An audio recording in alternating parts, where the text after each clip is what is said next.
سبيل الدموع سبيل مريح تنهد يا صاحي كي تستريح وبث الدعاء الخفي الصريح يسعك الفضاء الرحيم الفسيح. آپ یہ بتائیے کہ ایک مسلمان جو ہے اس کا عقیدہ کیا ہونا چاہیے؟ بسم اللہ الرحمن الرحیم. ایک مسلمان کا عقیدہ قرآن و سنت کے بارے میں، اللہ کے بارے میں، رسول کے بارے میں، فرشتوں کے بارے میں، جنت اور دوزخ کے بارے میں، تقدیر کے بارے میں وہی ہونا چاہیے جو قرآن مجید کی نصوص سے اور احادیث کی نصوص سے وہ چیز ثابت ہے.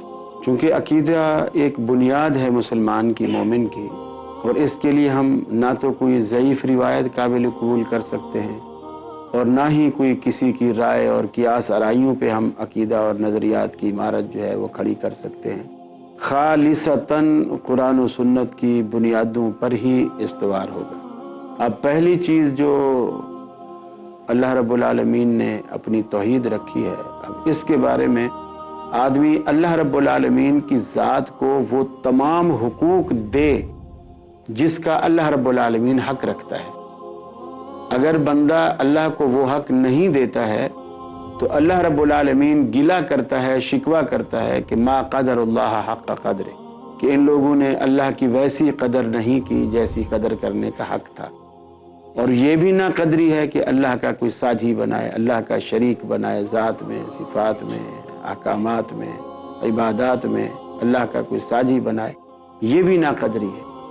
اللہ رب العالمین ہر اعتبار سے اکیلا و یکتا ہے، اور اسی چیز پر ایمان رکھے، یقین رکھے، اور یہی نظریہ رکھے کہ جو قرآن و سنت نے ہمیں نظریات دیے ہیں وہی میرے لیے مشعل راہ ہیں، دنیا میں بھی اور آخرت. جزاک اللہ خیر.